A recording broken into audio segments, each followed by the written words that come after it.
คุณเคยสงสัยไหมครับว่าทำไมคนเราถึงเจ็บแล้วไม่จบทำไมเหตุการณ์ร้ายๆผ่านไปเป็นปีแล้วแต่ใจเรายังร้อนรุ่มเหมือนเพิ่งเกิดขึ้นเมื่อวานคำตอบของเรื่องนี้ไม่ได้เพิ่งถูกค้นพบในตำราจิตวิทยาสมัยใหม่นะครับแต่ถูกจารึกไว้อย่างชัดเจนเมื่อ 2,500 ปีก่อนในคัมภีร์ที่ชื่อว่าพระธรรมบทครับพระธรรมบทนี้ถือเป็นเพชรน้ำเอกในพระไตรปิฎกเลยนะครับอยู่ในคุตทกนิกายเป็นการรวบรวมบทกวี 423 บทที่พระพุทธองค์ตรัสไว้ในวาระต่างๆเปรียบเสมือนคู่มือการใช้ชีวิตที่สั้นกระชับแต่ตรงเข้าสู่ใจกลางของความรู้สึกมนุษย์ที่สุดจนได้รับการแปลเป็นภาษาต่างๆมากที่สุดในโลกเลยและบทที่เราจะมาเจาะลึกกันในวันนี้อยู่ในหมวดแรกที่เรียกว่า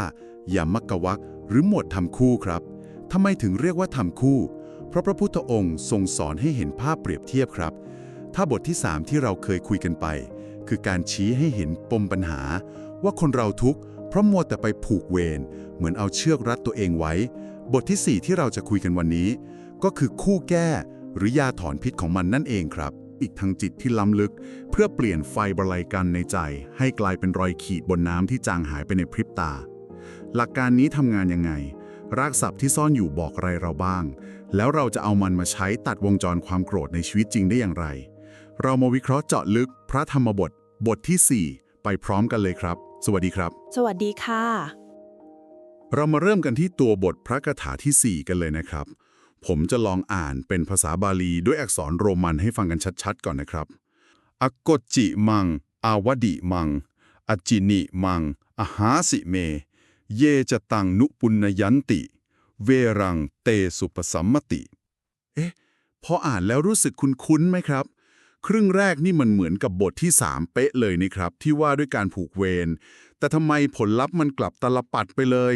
ใช่เลยค่ะนั่นคือความจงใจในการสอนของพระพุทธองค์เลย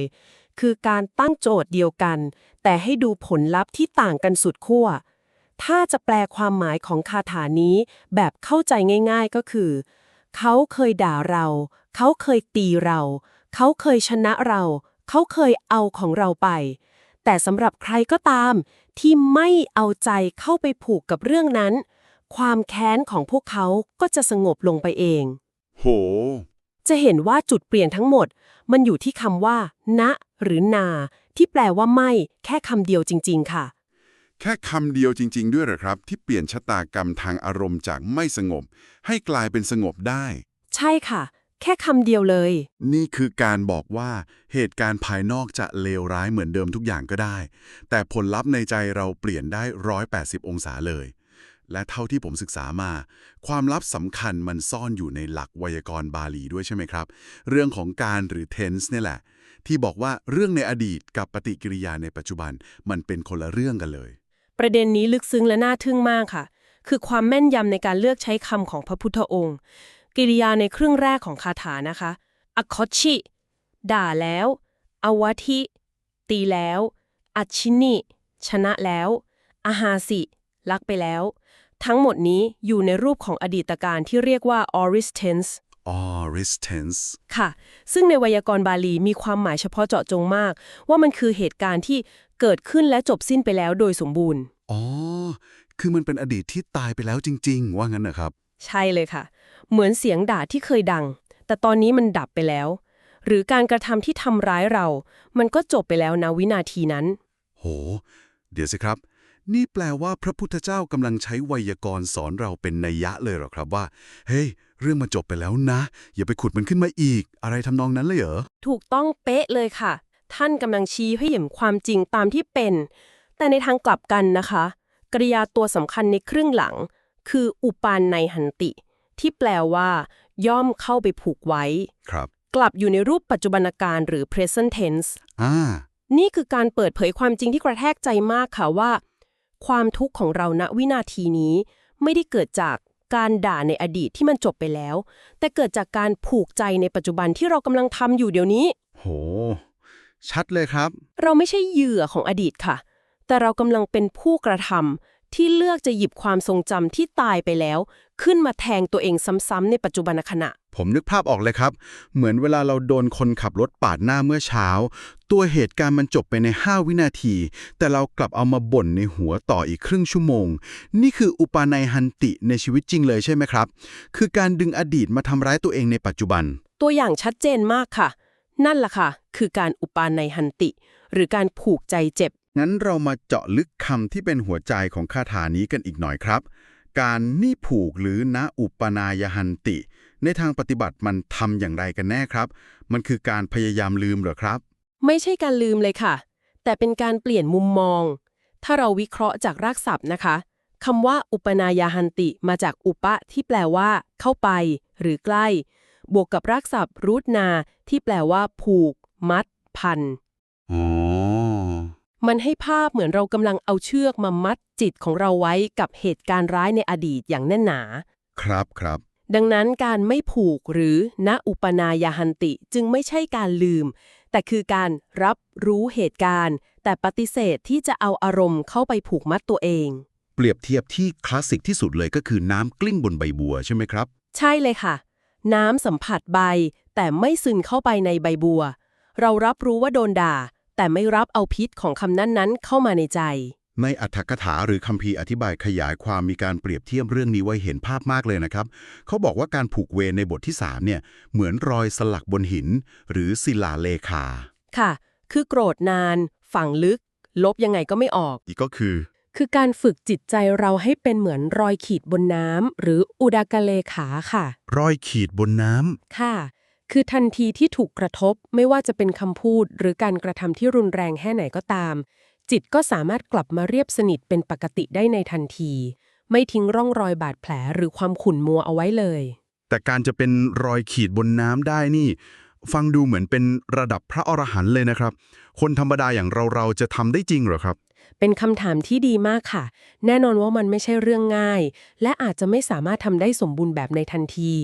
แต่นี่คือทิศทางของการฝึก อ๋อ เป็นการฝึก ค่ะ เหมือนการออกกำลังกาย เราไม่ได้คาดหวังจะยกน้ำหนักได้100 กิโลในวันแรก แต่เราเริ่มจาก5 กิโล 10 กิโล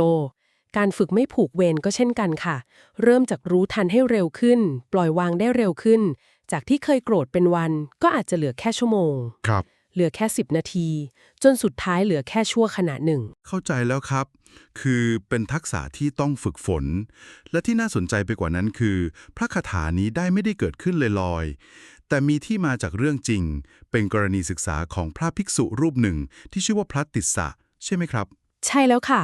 เรื่องนี้ทำให้พระคาถามีชีวิตขึ้นมาเลย พระติสสะท่านเป็นพนัดดาของพระพุทธเจ้า บวชตอนอายุมากแล้ว ด้วยความที่มาจากตระกูลสูง ท่านก็เลยมีความถือตัวอยู่ไม่น้อย แล้วเกิดอะไรขึ้นกับท่านครับ เรื่องมีอยู่ว่า วันหนึ่ง มีพระอาคันตุกะกลุ่มหนึ่งเดินทางมาที่วัด เห็นพระติสสะนั่งอยู่กลางโรงฉันด้วยท่าทางภูมิฐาน ก็เข้าใจผิดคิดว่าเป็นพระเถระผู้ใหญ่ ครับ เลยเข้าไปทำความเคารพบีบหนวดให้ตามธรรมเนียม แต่พอสนทนากันแล้วถามถึงอายุพรรษา พระติสสะกลับตอบว่าท่านยังไม่มีพรรษาเลย เป็นพระใหม่ อ้าว กลายเป็นว่าพระใหม่มานั่งให้พระที่พรรษาสูงกว่ามาบีบนวดให้ แบบนี้ก็ผิดวินัยสิครับ ผิดเต็มๆเลยค่ะ พระอาคันตุกะเหล่านั้นพอทราบความจริงก็รู้สึกไม่พอใจ เลยตำหนิพระติสสะว่าไม่รู้จักธรรมเนียมสงฆ์ไม่มีความเคารพในพระผู้มีอาวุโสกว่า ซึ่งก็เป็นการตักเตือนที่ถูกต้องตามพระวินัย ท่านทำยังไงครับ คงจะเสียหน้ามากน่าดู ท่านโกรธจัดเลยค่ะ รู้สึกว่าตัวเองถูกหยามศักดิ์ศรีอย่างรุนแรง แล้วก็วิ่งร้องไห้ไปฟ้องพระพุทธเจ้า ไปฟ้องเลย ค่ะ โดยใช้ประโยคเดียวกับในคาถาเป๊ะๆเลยว่า ภิกษุพวกนั้นด่าข้าพระองค์ พวกเขารังแกข้าพระองค์ ซึ่งเป็นการอุปนายหันติหรือเข้าไปผูกอย่างเต็มรูปแบบเลย และพระพุทธองค์ทรงว่าอย่างไรครับ พระพุทธองค์ทรงชี้ว่า พระติสสะนั่นแหละที่เป็นฝ่ายผิดธรรมเนียม และต้องไปขอขมาพระเหล่านั้น จากนั้นจึงตรัสคาถาบทที่ 3 และ 4 นี้ขึ้นมาเพื่อสอนค่ะ ครับ ว่าความทุกข์ของพระติสสะไม่ได้เกิดจากคำตำหนิ แต่เกิดจากการที่ท่านเข้าไปผูกความคิดว่า ตัวตนของฉันถูกโจมตีต่างหาก อ๋อ การที่ท่านพูดซ้ำๆว่า ด่าเรา ตีเรา มันสะท้อนให้เห็นรากของความโกรธที่มาจากสักกายทิฏฐิ หรือความยึดมั่นว่ามีตัวกูของกู ที่แข็งแรงเป็นศูนย์กลางของความเจ็บปวดนั่นเองค่ะ ผมทึ่งมากเลยที่เรื่องนี้มันเก่าขนาดนี้แต่ฟังดูทันสมัยมากๆเหมือนกำลังอ่านเคสในหนังสือจิตวิทยาเลยครับซึ่งก็ทำให้ผมสงสัยต่อเลยว่าในวงการจิตวิทยายุคใหม่เขามองเรื่องการผูกใจเจ็บแบบนี้เหมือนหรือต่างกันยังไงบ้างครับสอดคล้องกันอย่างน่าทึ่งเลยค่ะในทางจิตวิทยาคลินิกคำว่าอุปานายันติ หรือการเข้าไปผูกไว้นั้น ตรงกับสภาวะที่เรียกว่า rumination rumination ค่ะหรือการครุ่นคิดวนเวียน คือการที่จิตของเราหมกมุ่นอยู่กับความทุกข์ในอดีตซ้ำแล้วซ้ำเล่า การคิดซ้ำๆแบบนี้เป็นการสร้างและตอกย้ำวงจรประสาท หรือ neural pathway แห่งความโกรธ ให้แข็งแรงขึ้นในสมองส่วนที่เรียกว่า default mode networks หรือ DMN ค่ะ เดี๋ยวนะครับ default mode network นี่ถ้าจะให้พูดง่ายๆมันเหมือนเป็นโหมดเมอร์ของสมองที่เราชอบเอาเรื่องเก่าๆมาฉายซ้ำในหัวใช่ไหมครับใช่เลยค่ะ เป็นคำอธิบายที่เห็นภาพมาก มันคือโหมดอัตโนมัติที่สมองจะแวบไปคิดเรื่องของตัวเอง เรื่องในอดีต อนาคต เวลาที่เราไม่ได้จดจ่อกับอะไรตรงหน้า ครับและการ rumination ก็คือการฉายหนังเรื่องเดิมซ้ำๆในโหมดนี้นี่แหละค่ะ ยิ่งฉายซ้ำวงจรประสาทของความโกรธ ก็ยิ่งเหมือนถนนที่ถูกรถวิ่งทับบ่อยๆ จนกลายเป็นร่องลึก ทำให้ในอนาคตแค่มีอะไรมากระทบนิดหน่อย จิตเราก็จะไหลลงร่องความโกรธนี้ได้ง่ายขึ้น เข้าใจแล้วครับ เท่ากับว่าการสอนให้ไม่ผูกหรือณอุปนยันหติ ก็คือการฝึกให้เราตัดวงจรความคิดวนเวียน หรือ rumination นี่เองสินะครับถูกต้องค่ะ มันคือกระบวนการที่ในปัจจุบันเรียกว่า cognitive restructuring หรือการปรับโครงสร้างความคิด ซึ่งเป็นหัวใจของการบำบัดแบบ CBT หรือ cognitive behavioral therapy เลยค่ะ คือการสอนให้เราหัดแยกเหตุการณ์หรือ fact ออกจากการตีความหรือ story ที่เรากำลังสร้างขึ้นในปัจจุบัน ครับคือแยกเรื่องจริงออกจากการปรุงแต่งของเรา ใช่ค่ะ เรายอมรับความจริงที่ว่าเขาด่าเราแล้ว อันนี้คือ fact แต่เราปฏิเสธที่จะสร้างเรื่องราวของเหยื่อผู้ถูกกระทำอย่างน่าสงสารขึ้นมาซ้ำเติมตัวเอง พอเราหยุดสร้างเรื่องหยุดเติมเชื้อไฟ ไฟมันก็ดับไปเอง ถูกต้องค่ะ พอเราหยุดเติมฟืนให้กองไฟ คือหยุดคิดซ้ำๆ ไฟมันก็มอดไปเองตามธรรมชาติ ผลลัพธ์ที่เรียกว่าอุปสัมมาทิหรือความสงบระงับก็จะเกิดขึ้น ในทางพฤติกรรมศาสตร์ เราเรียกกระบวนการนี้ว่า extinction หรือการปล่อยให้มันดับไปเองค่ะ ทั้งหมดนี้ฟังดูเป็นระบบและมีเหตุผลมากเลยครับ แต่คำถามสำคัญคือ ในสถานการณ์จริงที่เลือดกำลังขึ้นหน้า หรือกำลังโกรธจัดๆเนี่ย เราจะเอาหลักการนี้มาใช้ได้อย่างไรให้ทันท่วงทีครับ นี่คือส่วนที่สำคัญที่สุดคือการนำไปปฏิบัติ เราสามารถสรุปเป็นเทคนิคที่นำไปใช้ได้ง่ายๆ เรียกว่า 3 R's แห่งการคลายปม หรือ the 3 R's of untying ได้ค่ะ 3 R's น่าสนใจครับ R แรกคืออะไรครับ R แรกคือ recognize รู้ทันค่ะ ทันทีที่รู้สึกโกรธให้รู้ตัวก่อนเลยว่าเชือกแห่งความโกรธถูกโยนมาให้เราแล้ว รู้ทันก่อนเลย ค่ะ และให้เตือนตัวเองทันทีตามหลักไวยากรณ์ที่เราคุยกันไปว่า เหตุการณ์มันจบไปแล้ว มันเป็น aorist tense ไปแล้ว สิ่งที่เหลืออยู่ตอนนี้เป็นแค่เสียงสะท้อนในหัวเราเท่านั้นค่ะ ครับ เหตุการณ์ผูกค่ะ เมื่อรู้ว่ามีคนโยนเชือกมาให้ เรามีสิทธิ์ที่จะไม่รับมัน ตรงนี้ให้เราใช้เทคนิคจินตนาภาพที่ทรงพลังมากจากเรื่องของขวัญที่ไม่ขอรับ ที่พระพุทธองค์เคยตรัสสอนพราหมณ์ที่มาด่าทอพระองค์ อ๋อ เรื่องนั้น ท่านถามกลับไปว่า ถ้าท่านมอบของขวัญให้ใครแล้วเขาไม่รับ ของขวัญนั้นจะเป็นของใคร พราหมณ์ก็ตอบว่าก็เป็นของข้าพเจ้าเอง เช่นเดียวกันค่ะ ให้เราบอกกับตัวเองในใจเลยว่าคำด่านี้คือของขวัญเน่าๆ ฉันไม่ขอรับมัน คือการปฏิเสธที่จะรับพัสดุแห่งความทุกข์ชิ้นนั้นเข้ามาในใจเรา ใช่ค่ะ นั่นคือการณอูปนายยันติในทางปฏิบัติเลย รู้ทัน ปฏิเสธ และสุดท้าย สุดท้ายคือ release ปล่อยวางดุจสายน้ำค่ะ เมื่อปฏิเสธที่จะรับแล้ว ก็ถึงเวลาปล่อยให้มันผ่านไปอย่างสมบูรณ์ ให้เราฝึกมองอารมณ์โกรธนั้นให้เหมือนรอยขีดบนน้ำที่เราคุยกันไป หายใจเข้าลึกๆ และหายใจออกยาวๆ ครับ ปล่อยให้จิตใจกลับมาสงบราบเรียบเหมือนเดิม ทำซ้ำๆจนกว่าใจจะเย็นลงและกลับสู่สภาวะปกติค่ะ หลักการ 3Rs นี่ฟังดูดีมากนะครับ แต่เอาเข้าจริงตอนที่คนเราโกรธจนหน้ามืดเนี่ย มันจะไปรู้ทันหรือปฏิเสธได้จริงๆหรือครับ มาดูจะฝืนธรรมชาตินะครับ เป็นคำถามที่สำคัญมากค่ะ และคำตอบคือในช่วงแรกๆ มันอาจจะทำไม่ได้ทันที มันฝืนธรรมชาติของปุถุชนจริงๆ แต่หัวใจของมันคือการฝึกค่ะ อ๋อ ต้องฝึก ค่ะ มันคือการสร้างกล้ามเนื้อทางจิตขึ้นมาใหม่ แรกๆเราอาจจะนึกขึ้นได้หลังจากโกรธไปแล้วครึ่งวัน ก็ไม่เป็นไรค่ะ นั่นคือความสำเร็จขั้นแรกแล้ว ครับผม ครั้งต่อไปอาจจะนึกได้หลังโกรธไป1 ชั่วโมง ต่อไปอาจจะ10 นาที จนถึงจุดที่เรารู้ทันขณะที่ความโกรธกำลังก่อตัว และสามารถปฏิเสธมันได้ก่อนที่มันจะครอบงำเรา นี่คือการฝึกฝนเพื่อเปลี่ยนจากทาสของอารมณ์มาเป็นนายของอารมณ์ค่ะ สิ่งที่ได้เรียนรู้ในวันนี้ก็คือ